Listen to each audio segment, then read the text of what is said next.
Good afternoon to everybody who's already filling up the room. Welcome to this webinar. It's good to have you here on, I think, what is nationwide a freezing afternoon. Thank you all for making the time to join us in these complicated times.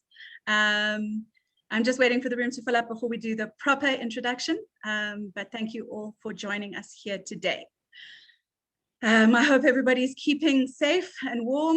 It's certainly quite a time to be in the business world in South Africa. I mean, I know that we've been phoning people and everybody just saying to us, yeah, we're not available, we're busy, figuratively putting out fires, but that just seems to be the business landscape right now. So strength to all of you, and thank you very much for making the time to be with us here today.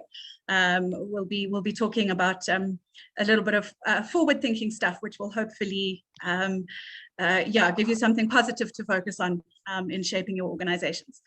I think that we have enough people around that we can kick off the official proceedings.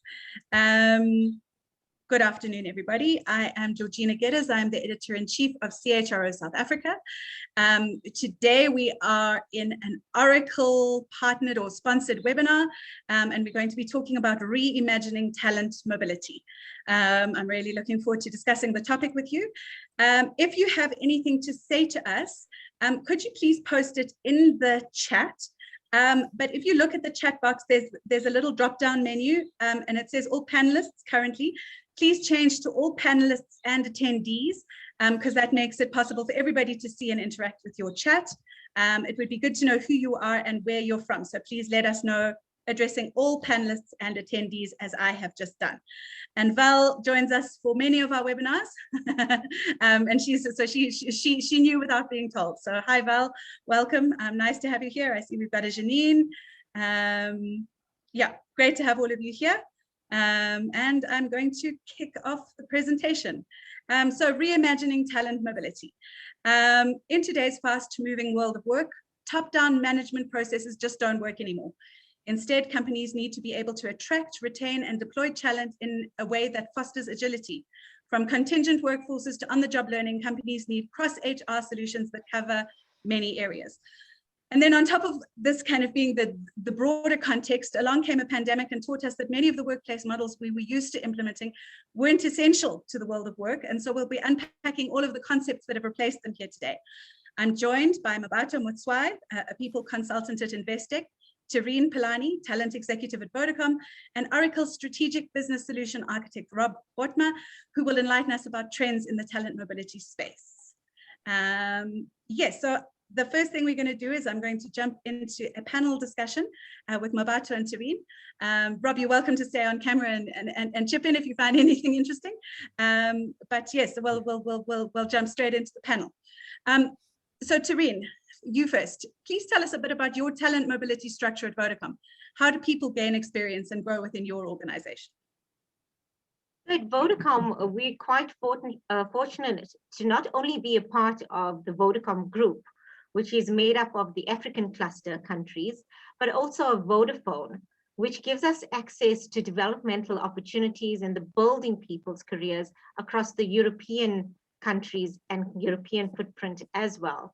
We use many different ways of creating development opportunities and mobility for our talent, whether it's with our learning solutions, which varies from what is internally available on our LMS system, which we call Vodafone University, to sending our executives to Harvard or to INSEAD to be able to broaden their skills in that way. We also encourage rotations.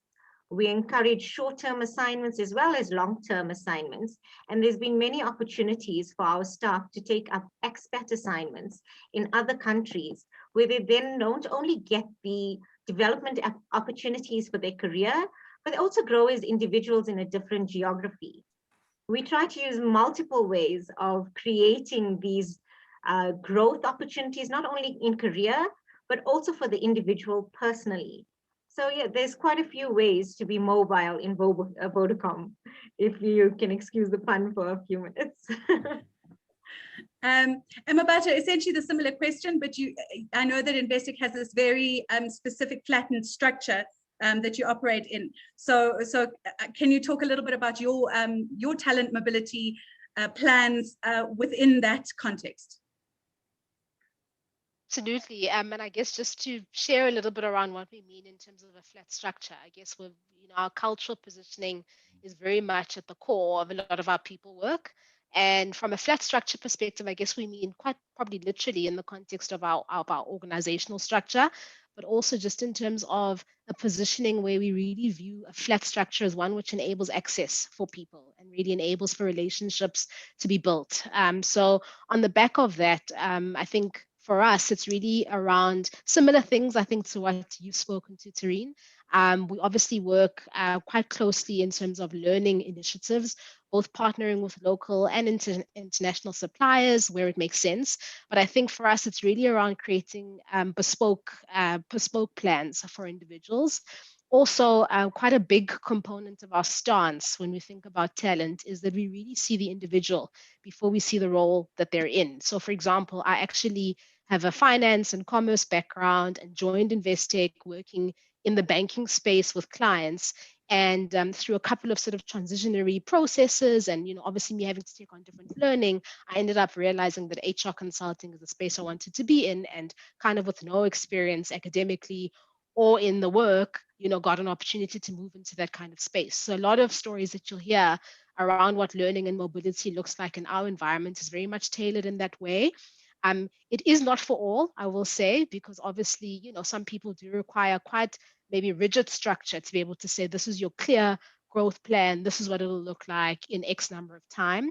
So with us, I think it's very much driven, obviously, I think in partnership with the people environment, but very much driven by the individual and really looking more on what's a transferable skill that we can leverage on to really enable you to grow and to develop, but obviously cascaded with support that we can offer just in terms of training programs that we either curate in-house or learning initiatives that will drive in partnership with external providers. Okay, great. That's so interesting, and it really is amazing to think that there is this kind of organizational support for people finding stuff interesting and wanting to pursue something, even if it wasn't the natural, clear progression of their career. Terryn, you told me about the fascinating opportunities presented by maternity leave in your organization, which, traditionally maternity leave is seen as something people have to struggle to get control of and deal with, and how do we fill that role and who's going to hand over during that period. But you guys have turned it into an active opportunity, and I'd like to hear more about that, please. Yes, at Vodacom, in addition to offering 6 months of maternity leave, we also offer 4 months of family leave. We don't want to call it paternity leave. We say it's non-birthing partner leave, because it could be within the case of someone having adopted a child, could be in the case where you are a grandparent who's a primary caregiver. So it's not only about being the dad, because there are many caregivers in our communities and in our country for kids. So we offer that as well. And, the 6 months that we offer to our mums and the 4 months that we offer to our non-birthing partners is an opportunity that we use to give people in our business a chance to work in a role that's different to their own. So you could be in a HR business partner role with an absolute interest in communications. And if the communications lady goes on leave, or the guy in communications wife has a baby, there's an opportunity then for a solid period of time for you to get exposure into a different environment. And that allows for someone to not have to have major shifts in their employment.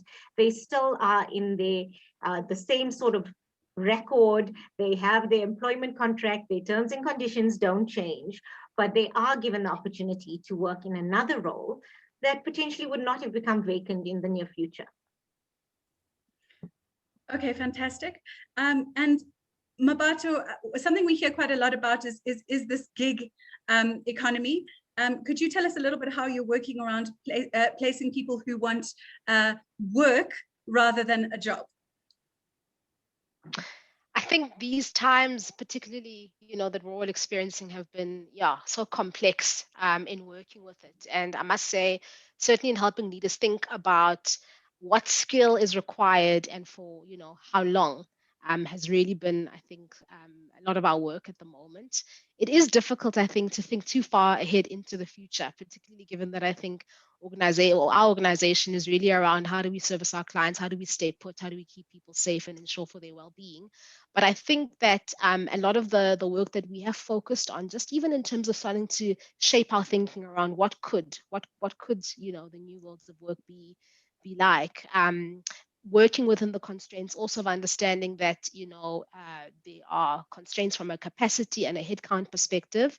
We've looked also at how we've positioned gig is in the context of thinking about like I say, what skills are required in what context. And then it's really contracting. And so a lot of what we've been setting up is to help enable leaders to think around how do you contract for performance.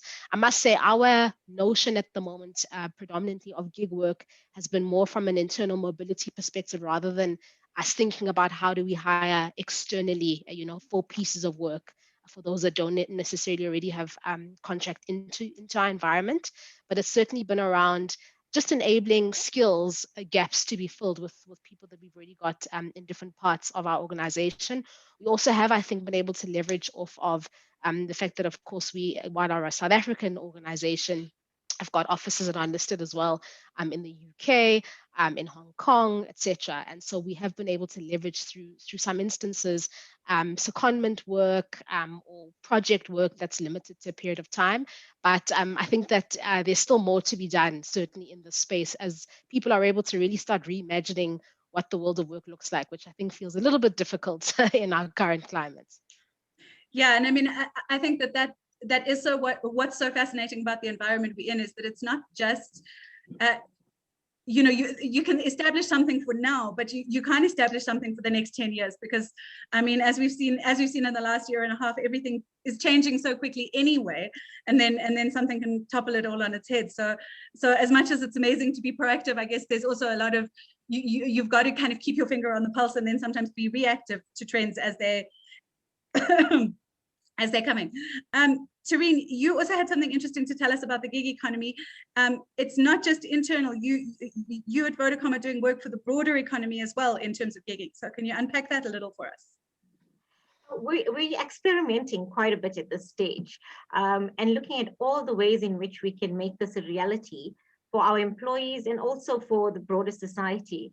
Ways in which we've done this internally is looking at what are the skills, so like a skills marketplace that have been developed through other development initiatives within Vodacom. So if you've got a bursary, through our bursary scheme, we also need to track those new skills and see how it is that we can apply them to projects that might come up or specific areas of your interest. You might have been a marketing specialist and just completed your industrial psychology honors. What unique opportunities would we possibly be able to create in our assessments team? And that's one of the ways we can do it internally. We've also looked at how we can leverage the gig economy for people with spare time that they would be able to assist. So for example, if you are a stay-at-home mom and you've got a bit of time between your pickups and drop-offs, we could enable you to be an agent from home so that you could be a call center agent that's fully trained on our products and would be able to provide some level of customer care. Now, obviously, we wouldn't be able to provide our billing system information because there's levels of security with that, but those elements of customer care that does not require a billing request was something that we've experimented with. This could be open to students as well who just want to earn a bit of money on a Thursday in preparation for the weekend, or whatever the motivation might be. But we've been learning a lot from what's out there in the research and in what other organizations have done. Looked quite closely at what Google has done with Chameleon, because it's really important in situations like this, particularly when creating an internal marketplace or internal gig economy, is to have some level of parity and for there to be a feeling that this has been objectively created.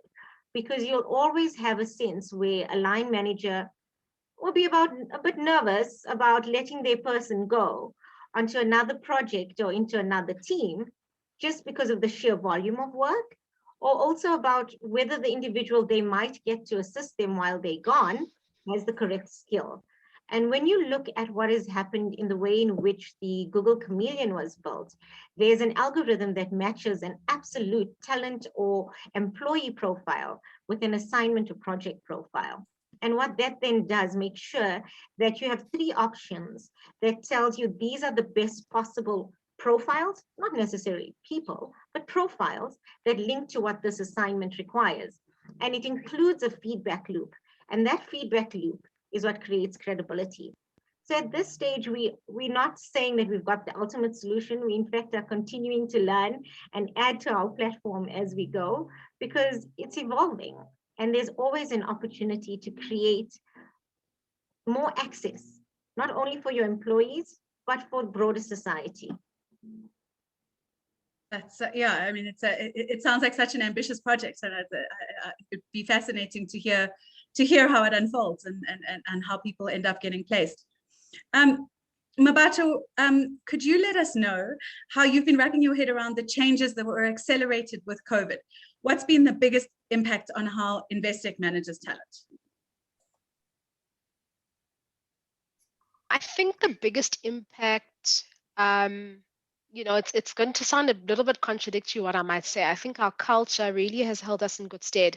We're a culture, like I said earlier, of access, of really enabling relationships, and of thinking together and making decisions together as a collective, really trusting in that collective wisdom. And I think that has sort of stayed intact through COVID.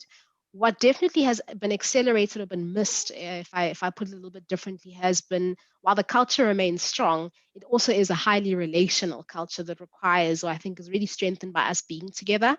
So certainly, I think what's come to the fore is just the importance of that human connection, both for us as staff and obviously for our clients. So I would say from an acceleration perspective, it's really been the ability to collaborate together. I think, for example, a lot of our leadership development initiatives that I guess before, it made it difficult even to work across jurisdiction. Or for example, we are looking now at some of our South African counterparts being able to do work with UK counterparts and really being able to start offering things on a more global platform in ways that logistically were a little bit difficult before. So I think really being able to think quite creatively with our counterparts in other parts of our offices in the world. So that's really been such a positive and a good acceleration. And also just I think the realization that flexibility is something that is not just a concept. It's something that I think has lived quite specifically already within the. Oh dear. We lost her on camera, and then now we've lost her altogether. I'm sure she will find a way back to us. So Terryn, I had another question for you, which is that because you're part of a broader group, you're able to provide people with great expat experiences. So can you tell us a little bit how you make that work? Yes, so it ties back to a very rigorous talent process where every market is able to nominate their top talents, which is about 15% of the organization, based on specific potential indicators, primarily around learning agility and one's ability to adapt to different situations and having situational awareness. We then would look at what the next role would be for that particular individual or development experience, because it doesn't have to be a long-term role. It could really be a small gap that can be covered in a few months in a different market. And through those talent forums and the discussions between the various talent leads across the globe, we then are able to look for the opportunity in the right size of market with the right level of complexity to provide the best possible development opportunity for that individual. If it's a long-term expat opportunity, we move the person with the entire family into whichever country it is that is going to provide that opportunity. We manage the entire process for them, including getting their homes, their schooling, their vehicles, their taxes, and all of that managed through our various opcos. And there's a handoff between the way it's done on our side as a host company or as a home company or the host to whom we might send someone. And what these expat opportunities provide is learning in a different context.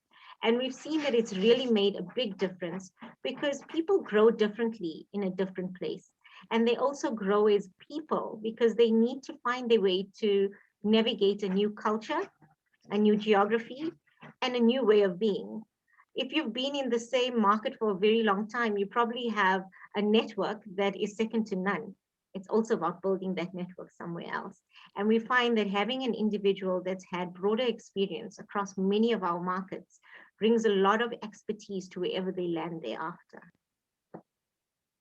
That sounds fantastic. I want to go. Send me. Mmabatho, are you back with us? I am. I'm so sorry. Technology is failing me today. It's not on your side. It's fine. You're here. So I wanted to know from you what steps you've taken to conscientize your employees and leaders about these changes that you've been making. So obviously your team is thinking about these things and implementing them and finding ways to do them. But how do you get everybody on board or to access these kind of ideas themselves? I think a big way really, it's going to sound so maybe simple, but I think it's really in creating spaces for meaning making for teams through facilitated engagement, working with leaders to design and think about ways in which the nature of these conversations can be held. And often also, I think it's just around getting leaders to really also start thinking around how do they shift their own worldview. How do they rethink performance? What would it mean, in the context of working in a gig-like way, for example, thinking about flexibility? But I think a lot of our time is spent really just helping to enable the shifts in the way of thinking that then obviously allows for people to work differently. So creating those spaces, whether it sometimes it requires levels of research to be able to bring content, to show what has worked, what's best practice. But ultimately, it's around being able to create spaces of thinking that can really then obviously engage and have people to create new norms that are co-crafted and created together. Okay, fantastic. Terryn, we've heard a lot from both of you about how talent mobility is handled inside your organizations, but you've got a fantastic story to share about how it's possible to grow outside of your organization as well. Do you want to tell us a bit about that? Yes, we've recently piloted a cross-industry talent exchange with Unilever, and we didn't know what to expect. We weren't sure how it would pan out, but what we knew is we wanted to create unique talent experiences. And it was quite disruptive in the way one thinks about doing this, because the first inkling is to wonder, well, what does someone that works in an FMCG organization have to contribute to a telco and vice versa? And what we found when doing this particular talent exchange, which was primarily focused on digital marketing, that there's so many insights that one can get from a fresh set of eyes and from just seeing what we've been looking at for a while in a different way. And, having created this pilot and run through it now, it's something that we're keen to partner with other organizations on. We want our people to be able to have the opportunity to work in industries outside of ours, even if they are still employed by us. So there would not be a need to say, I've been at Vodacom for 5 years. I feel like I've only got telco on my CV. I would love to have probably worked for a bank. Maybe we can then make that happen. You can work for a bank on a specific project, on a specific deliverable even, and still come back and know that while you're getting this exposure, you're still employed by us, you still get your salary every month, and you are, for that moment in time, a part of two teams. So it's been a wonderful experience, and we're grateful to Unilever for being open to trying this out with us. And we look forward to doing more exchange programs with Unilever and with other partners. Okay, great. Please keep us posted on those. Mmabatho, so you've got this famously flattened structure at Investec, and through talent mobility, we've been speaking about people gaining a breadth of experience. So can you tell me a bit about how the dynamic between this experience, the education that people might have, and remuneration works in this evolving talent mobility model that you implement? Sure. So, I mean, our RIM is always at the heart of I guess, what aligns really in your people your people strategy work. I would say that for us, we really do look, as I said to you, at the role that the individual is in, but also in conjunction with who the individual is and what they bring. I think academics for us are obviously very important, but only insofar as they're able to enable you to really do your work. I think obviously certain roles will require very particular kinds of academic qualifications to, in order for you to be able to do the role.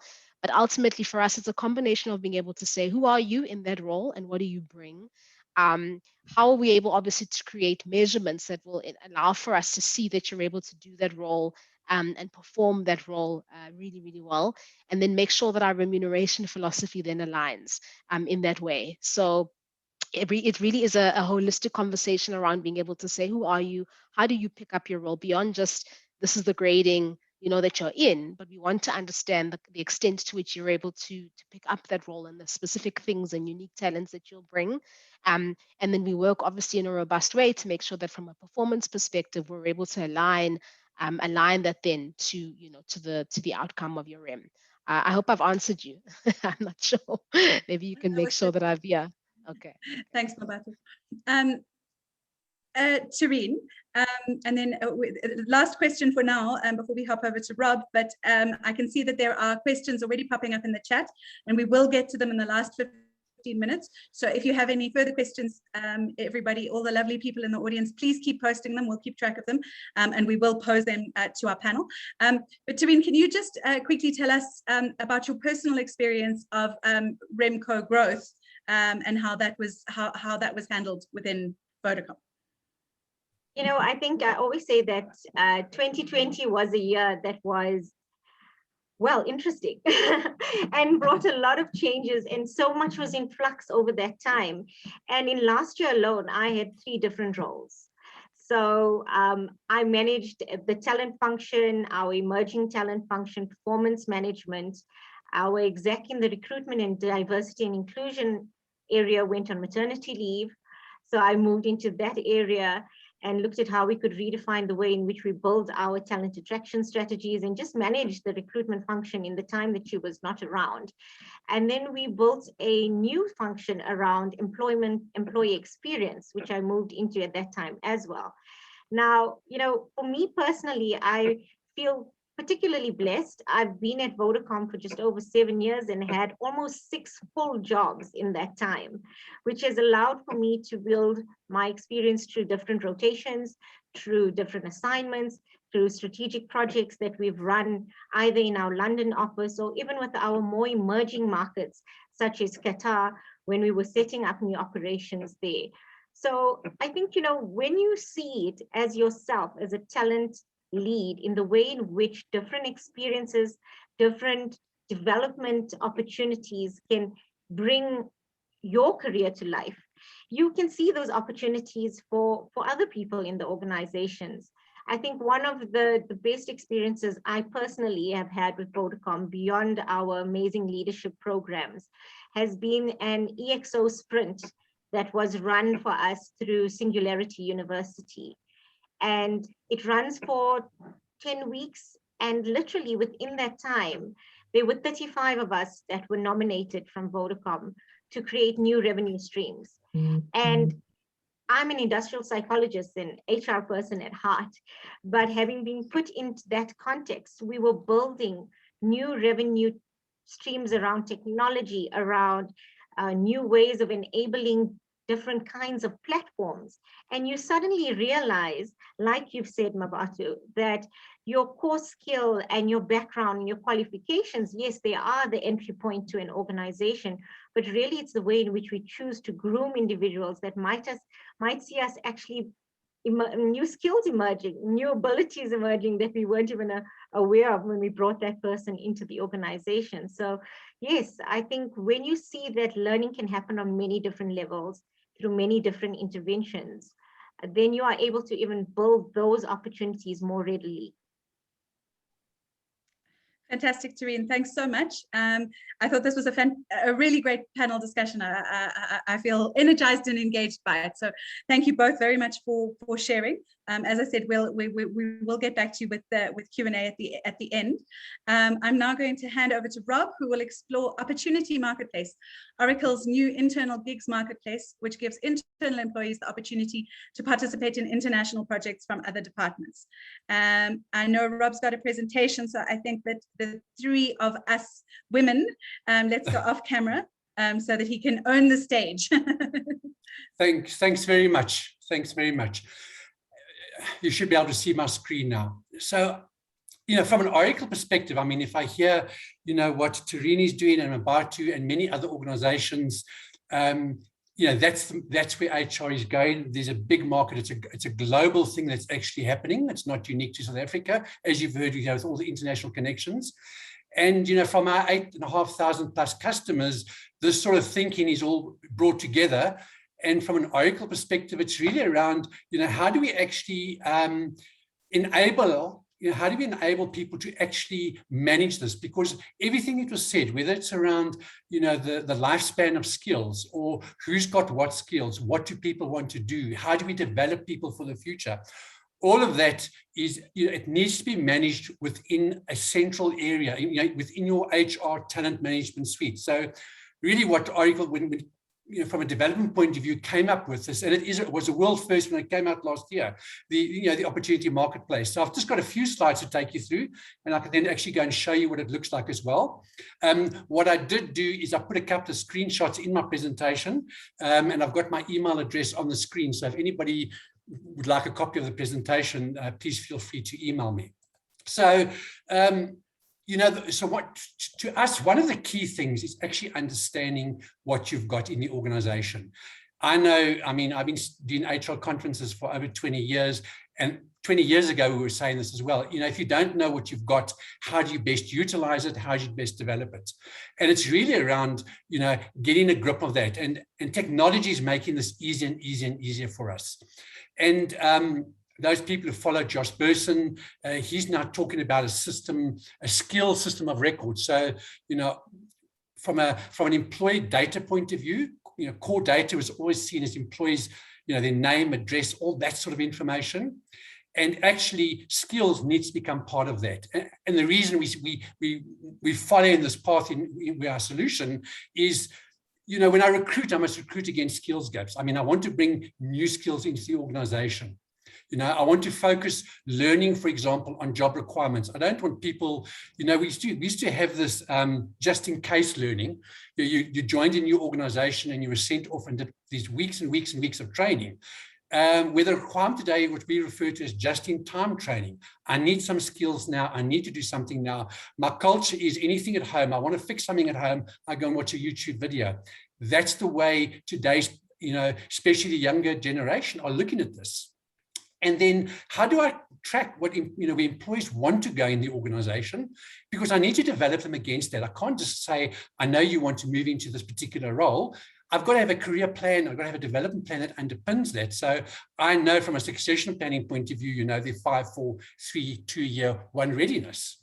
And then again, from a performance point of view, if somebody's not performance, what skills have they got? What skills do they require? Where do we develop this person? Because as I've said for many years, the ultimate goal of performance management is to get everybody performing at the optimum. It's not around remuneration management or the 1, 2, 3, 4, 5 rating scale. So, with this, just as a bit of a background, when we start talking about this gig economy, we've been speaking about for a number of years, and there have been predictions about how the workforce is going to be changing, more and more people, but there was never a mechanism to actually manage it. And when we looked at creating this Opportunity Marketplace, one of the goals was a lot of your employees have got hidden skills. Somebody might have gone and done a project management course in their own time, night school last year. They're dying to get involved in that, but currently they're sitting in finance because they're busy working, they're financial accountants. So where's the mechanism for that employee to go and say, by the way, I have these skills. Where can I use them? We saw with COVID, when it happened last year, a lot of organizations stopped recruiting. So it was another way of saying, actually, we can use this the whole gig economy, gig workforce, to actually plug those gaps. We don't necessarily have to go and hire new people. From a central location, which you'll see when I show it to you, is one area where I can either go and look for a different job in the organization or just an opportunity. Maybe I'm just looking for something short term. And then we see, and we mentioned some of these points earlier. Well, Terryn and Mmabatho mentioned them. From an employee point of view, I get to expand my network. I get to work with a team who's, there's one member in Germany, there's one in Sweden, and there's one in Dubai. I start working with them. So I start expanding my network. Next time I need something, I now have an expanded network in the organization. It's an opportunity for employees to grow their skills. So I may not have all the skills you require for this particular gig. So I might be given additional skills to top up where my gaps are. So I'm growing my skills base. And then this whole thing about, stimulating engagement. We talk about this engaged workforce. But the goal is not to have an engaged workforce. You want that, but I want to retain my key skills. And when I start engaging with people, it's a big indicator of staff retention. So sort of based on these facts, Oracle came up with this, we need an opportunity marketplace. So, what does it look like just from a few screens? So, through a portal, and I'm going to show you when I show you the actual system, whether it's on my mobile phone, an employee can actually go and see, I can see here there's jobs available, which are my internal vacancies. There could be also external vacancies, and there's gigs. So, for example, I can see what information about a gig. So if I go and select a gig and I want to go and see more information about it, I can then go and see what skills are going to be required, what's the description. You can see in this particular gig, the manager is only looking for 10 hours per week. And it's going to be, the duration of the project is going to be 2 months. What are the benefits for your career? So employees get this opportunity. When Terryn was speaking about the digital marketing, I always use that as an example. You might decide we're going to be doing a big rebrand of our organization. And you've got people with really good, they go home at night, they've got fancy equipment, they're working on graphical tools and all that. Ideal for a person to say, I'd like to be involved in that project. I don't know what tools you're using. You can train me on those, but I have a lot of knowledge around creating a graphical, high impact graphics, etc. So really, again, helping the employees. And then from the person who's actually who's created this gig, is can then go and have a look and say, who are the people that are currently applying? I can see that they've already done some gigs already. I can drill down into that information. I can see what people are saying about this person. You can give star ratings. So it's really around, providing that sort of information. In addition to that, because it's linked, it's part and parcel of an HR solution, if I want to go and drill down in more detail about an employee, I can go and open up this sort of screen to go and see where's the person, their current reporting lines, what are this person's interests, what skills do they currently have, what experience. So I can go and drill down into a lot of this type of information. So really the bottom line for us is really around understanding, what skills we have, because the skills are going to be my capabilities for employees to do the work. And then how do I best, go and apply those in the organization? And, this next slide I love using because it's so true within a lot of organizations, they've got the resources, but, if you don't know how to use them or you don't know what people have actually got, the default is always to go to external recruitment and go and look for those skills. And really the whole idea of opportunity marketplace is to say, no, you have this huge base of employees internally. First of all, you need to understand as part of the mechanism what skills they have. So that screen I showed you, employees got the ability to load their skills, whether they're currently to do anything to do with their job or not. I've picked up experience working with different employers that it's important for Oracle to know about, because they might say, well, at one stage he was involved in a lot of product development. So, why don't we involve in our product strategy? So it's those sorts of opportunities then start arising, because if this data is not visible, and for many, many, many years, we spoke about employees are our greatest asset. And yes, they are. But if you're only using 20% or 30% of that asset, that's not really efficient. So by understanding what I have from the employee point of view, and it's the experience, it's where they want to go, it's all of that information, bringing it all together and saying, now we have an understanding of what we have within the organization. Let's go and have a look at how we can best apply that. So just to show you briefly, and I'm just going to pop something up on the screen here, so, from a mobile, this is a real life type of environment, an employee on their mobile phone can go and say, what is the opportunity marketplace? And I can see here, if I click on this marketing specialist, this is an actual job. So this is sort of the information that I'd find within the recruitment side, but this is my single point of finding it. I've got my multimedia, what the job information is, and a single click apply. Again, because the system knows who I am, single click apply, it's got my skills, it's got my performance, it's got all that information is going to be passed through to the person looking at this particular vacancy. But if we go and look at a gig, I get the same sort of information. What is the gig's description? What skills are going to be required by, within this for this particular gig? Your benefits. Again, people, multimedia today, because sort of processing power and the storage, which is always a limitation on creating these.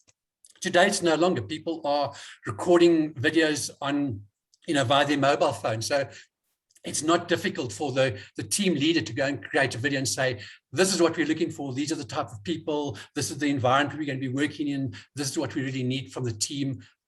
Here again, it becomes part and parcel. So it's a central point for people to then start, accessing, who's going to be on the team. I might find that, I've worked with Alex Chu before. He's a great guy. I have no problem being on his team. So, can I contact him? I have all my information available.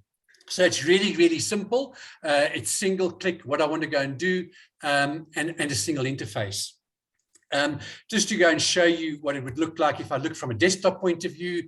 Again, you'll see our system, what we call is mobile responsive. So whatever device you use, the system adapts. So we don't have apps or anything. From an Oracle point of view, we've said we don't care what device you use, what the operating system is, you can link in. And it's the same user experience. So if I go in here, all I'm doing is going in as a different user, and what they're going to get is just, again, see the information. I've signed on here as a manager, and over there you would see is the create button. So you can give your line managers, the HR people, the ability to go and create a gig. To create a gig is as simple as saying, I want to go and create a new gig within the organization. It then opens up and now starts provide the information, attach any documentation, videos, etc. So it's really, really a simple process. Our whole concept from our solution point of view is everything needs to be done from a business perspective. We don't require IT because that just becomes a blockage. And then it's just really around looking at all the various things and managing the process. So that's really what I wanted to show you in a brief nutshell. It's a sort of a small component of our core solution, but it's been linked into very closely something that's coming down the line where we've got what we call dynamic skills, where it's all around, dynamically looking at skills, applying it to employees, what they're doing with their jobs, etc. So I'm very happy now. I'll just stop sharing my screen. If there's any questions, or we carry on with the actual discussion. Well, they definitely, we have had audience questions. It was from Madhushri, and I think it's about 4 questions in one. So I'll read them all to you, but then we can, if you need me to revisit them, we can break them back down. So what are some of the use cases of internal gig marketplace that you have deployed at Oracle? Which are the areas of business where that works well? Also, what are some of the mindset shifts and policy changes you've had to drive? So the use cases was first part of that question. So quite honestly, this is really quite new functionality. It was released to our client base last year. So we've got organizations starting to adopt it. We've found that it's been across industry. So I wouldn't say it's only, whether it's fun, it's across the board, because it's really doing, if you heard what Terryn and Mmabatho was saying, is organizations are trying to do this, but they're trying to do it in a more disparate way. All we're saying here is take that knowledge, create it, and publish it. It's really just using technology to actually make it easier for people to understand. Because, for me to understand, and I work for a global organization as well, what opportunities are available in the States or the UK, it's very easy to go and have a look at. I can go and do a filter on a country. So it's very easy. So what you're doing is promoting, because organizations want that. They've learned this whole thing about diversity and moving into a different role. The skills I'll pick up. So we've got organizations that are currently adopting it. I don't have specific documented case studies because we normally wait a year and then we go and revisit those customers to go and find out how has it helped them? Has it actually reduced external recruitment? What's the percentage of employees that are applying? So at the moment, it's new function that came out at the end of last year. So our clients are starting to adopt it at the moment. Okay, so that was the first part. Which are the areas of business where that works well? Is that still covered by what you were just saying? Correct. From our customer base, I mean, we run across all whether it's public sector or we don't, it's just really, I mean, it's really from an organizational point of view. Has the organization cottoned on? Has their culture changed that people may not want full-time work? So I might want to join you in a 3-month capacity. Or employees, are we going to allow employees? I mean, I've worked for organizations where if your line manager did not approve you looking for a transfer, you never even got to apply for it. I mean, if I look at Oracle, for example, after I've worked at Oracle for a year, and I can apply for any role. My manager's got no say. All they can do is, they've got no say. It's my right to apply. So it's that matureness within the organization, as opposed to the old way of thinking of managers holding onto what they think is their key skills. So organizations need to adopt. And I think, with the new generations coming in, this is the way people want to work. The gold watch culture is long gone. For sure. And then, so the final part of that was what mindset shifts and policy changes have you had to drive, which again, you've touched on, but has there been, so have you covered that? Or so it's really around, first of all, saying within the organization, we are going to move in towards, we're going to sort of embrace this gig economy within our organization. So we're going to allow our employees to do this, because the minute I sign up for a gig, which is 10 hours a week of my time, my manager's got to plan around that. Okay, so there's got to be a give and take. But my manager also realizing if they're forward thinking, I'm coming back after those 3 months and I'm only doing 10 hours a week with additional skills, with an additional network within the organization. So it's a mindset within the organization. And I think a lot of we've been forced down this road with COVID.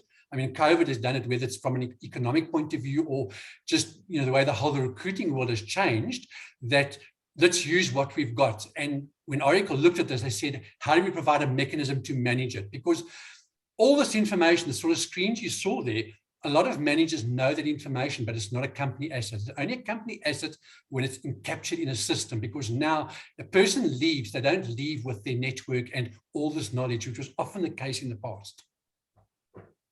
Okay, great. Terryn and Mmabatho, I'd like to invite you back. Join us in the room. It was actually something I wanted to ask Mmabatho in relation to this, which is you were speaking, Rob, about how the manager would then have to find a way to free up 10 hours of your time. And it's such an interesting concept, and maybe you'd both like to answer this, because my job keeps me busy most of my working day. So this idea that people can kind of be reallocated within the organization requires someone to do something with those missing tasks. And I was just interested in finding out how you handle that, Mmabatho. Yeah, I think it's not. I think it's a complex thing to really to navigate. But I guess ultimately it's really around what's value creating. And that's, I think, how we really try to think about it, is what are the tasks that are going to really be ones that add value, and also it's around value creation, where in the work that you do together, the output is almost a 1 + 1 = 3. And so that, as a principle, I think is what sometimes guides us in being able to say, what can we deprioritize that feels like is not the work to be busy with now, that can help create capacity. But I think it's a complex thing to really manage, because part of also, I think, success comes in a role in being able to be embedded and being able to build a skill, particularly in project work or client-facing work, where you do require to be there for some time. So I don't think it's as easy as a drag and drop out and in, of pieces of work. But I think for us, it's around being able to align to say, principally, if we think about the things that can help inform some of how we make decisions on what to hold on to and what pieces of work can be let go of, that's been some stuff that we've thought of. Okay, great. And Rob mentioned that that at Oracle you need to have been at the company for a year before you can start applying elsewhere within the company. So I'm interested to know at Investec a similar sort of thing, because you have this breadth of experience, but obviously you also want people to get bedded down in their own jobs. So do you have, at what point do you kind of open up these opportunities to people? So we very much are, I think, a principle-driven organization. Obviously, we have to have a level of policy that guides and helps regulate the things that we do, but we're driven very much around what principally makes sense. So for example, even things like bursaries, as soon as you are employed by Investec, you have access to being able to apply for our bursary program. There isn't a requirement to have been working for X amount of time, just as a small example. So I would say that I can't imagine, often what we say to leaders and to individuals is that while we don't have a set policy sort of around the time within which one should spend in a role, I think it's difficult in the first year to really be able to say you've taken up your role and you are fully flying in it. And so, for example, in some of our more entry-level roles, a lot of the time what we will say as a guideline to graduates to spend 18 months really just bedding down, getting to understand and integrate yourself into our culture, into the environment, which is a big part of what will enable your performance. Understand what it takes to be able to navigate the environment so that then you can set yourself up well to be able to move internally. So there isn't a set timeline, but I would say often under a year is an indicator for us that maybe there are other things that we need to be grappling with, that are making that individual want to move. It usually takes at least 18 months, I would say, to get ready in considering, being ready to move on to another role. So no set timeline, but obviously we do offer some level of guiding principles dependent on the role and the level of seniority. Okay, fantastic. I don't know what we've lost Terryn. People are keeping me on my toes today, and the audience was very excited about her talent exchange program. But I won't be able to pose those questions to her if she's not here. Mmabatho, I was interested. Can you tell us a cool story? Oh, there she is. Hi, Terryn. She's back. Let's just jump into a couple of the audience questions. I think people were very interested in your talent exchange program. Nadine asked, how long was the talent exchange program, and can you share the method you used to select the candidates? So given that it was a pilot, we only ran the pilot for a month. Our learning is that that's not long enough. We had worked it around a specific campaign to be delivered. So that's why we thought a month would work. And also, given that it was a pilot, both organizations weren't sure how long they could do without the marketing manager on either side. The way in which we selected was based on the project that we were getting exposure to at Unilever, the seniority and breadth of skills of our marketer in terms of what it is that she would be learning on the Unilever side, which was primarily focused on purpose and the way you infuse that into brand plans. The criteria on the Unilever side that we actually asked for, or the only one we put in place, was that there would be some level of digital marketing acumen, because the way in which we manage digital marketing, we own our entire tech stack and everything is internal. So one would need to have a basic understanding of digital marketing. So it couldn't be a brand marketeer that would then come through and learn digital marketing for the first time. What Unilever chose to do was open it as a campaign to their team, and many people then would be allowed to apply for the opportunity to be on the talent exchange, either with videos or a presentation, and they then chose from those applications. We didn't open it up as an opportunity that people could apply for. We used our talent grid, chose the most specific individual for that particular exchange. In future, we will open it up, but given that it was a pilot, we wanted to be, quite laser focused on how we got through it.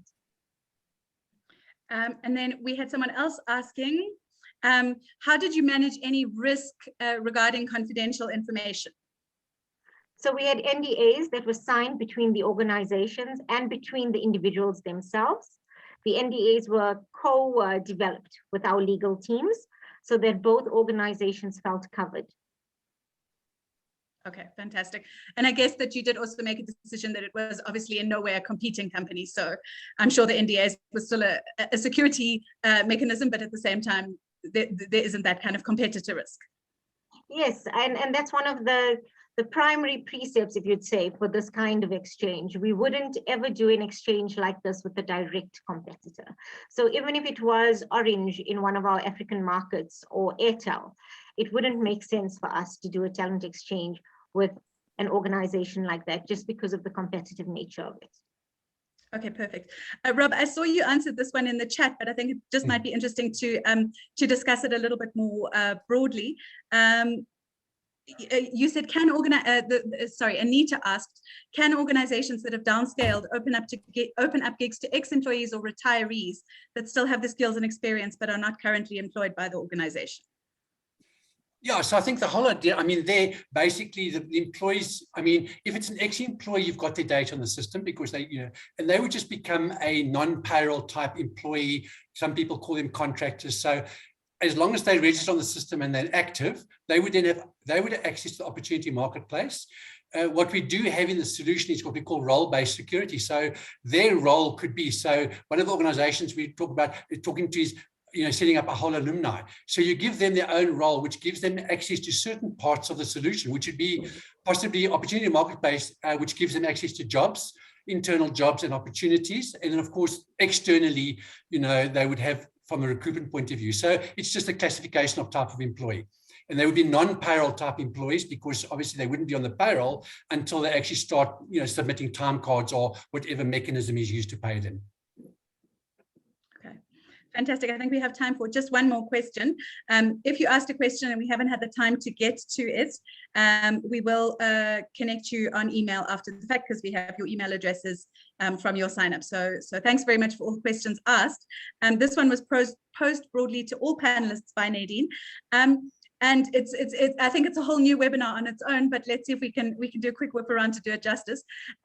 Against the backdrop of COVID, have you adjusted or changed your performance management processes?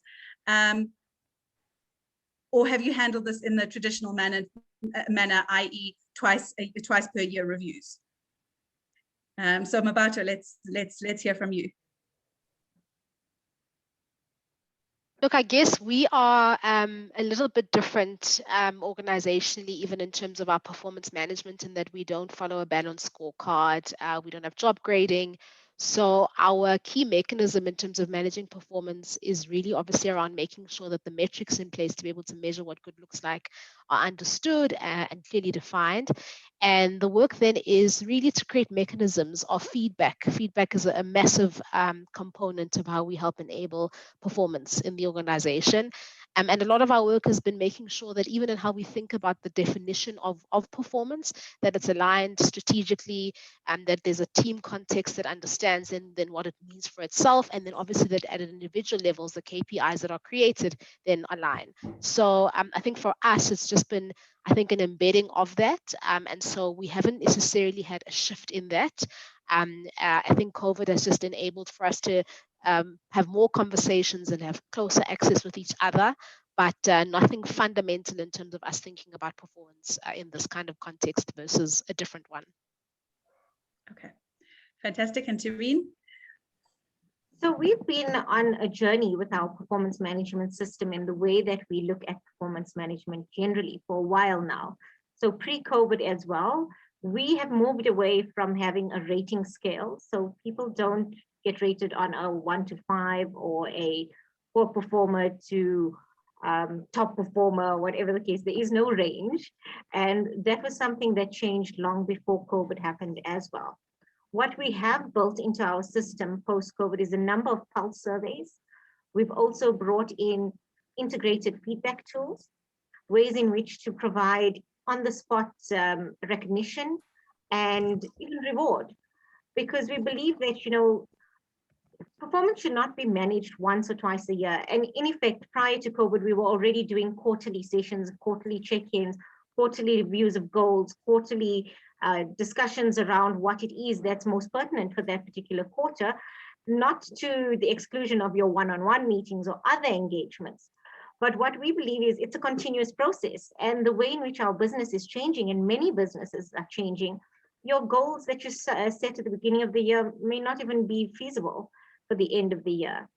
It's also important to be able to recognize people at the point at which something is delivered. So if someone was part of building our Alipay app in July, why should they wait till March next year to be recognized for that? And that's why we've incorporated these reward elements, this on-the-spot recognition, the thank yous, as well as the opportunity for people across the organization to provide feedback. Because you might not be a manager of a said employee, but you probably work with them quite often on a project. And that could be a project that is based in Turkey, for example. And that Turkish employee would have the opportunity to provide you feedback, performance feedback, and maybe even development feedback. And that's the way that we've, almost broadened out our performance solution. And we continue to do that because our business is changing daily. We're moving from being a telco to a techco, and ultimately we want to be a technology firm. So we need to be quite rapid in the way that we evolve. And that goes for our performance system as well. Okay, fantastic. Well, thank you both for those answers. We've got to wrap it up now. Rob, I don't know if you had anything you wanted to chip in there, or did the No, I just want to say, with an Oracle, I mean, our performance, it's really development focused. The reward side and all that happens. The people get rewarded as and when, through whatever channels, because you're working on different projects. And I'm happy to say that our new feedback can be done through our chatbot, so it can actually be done verbal. I can take my phone and say, I'd like to provide so-and-so with the following feedback. Thanks for helping the project. That is converted to text and placed onto the performance agreement. So trying to make it conversational as opposed to this rigid. So we have performance management documentation, but the reward and the development, all that, that's, as Terryn is saying, it's an ongoing process. You don't start with a clean slate every financial year. You just come to work the next day on the 1st and you carry on. And a lot of organizations miss that fact. Okay. Fantastic. Thank you very much, everyone. It was really, I learned so much. I'm quite excited about the future world of work from what I've been hearing all of you saying. Rob, you guys at Oracle have fantastic user interface designers. Your stuff looks amazing. Let me just introduce you to our next webinar. No, it won't. It doesn't want to play. You can check out future webinars that we will have at chro.co.za/events. And we hope to see you all at the next one. Thank you once again to Rob, Mmabatho, and Terryn. A great discussion here today. And thank you to the audience for joining us. Bye-bye, everyone. Thank you, everybody. Thank you. Thank you. Bye-bye.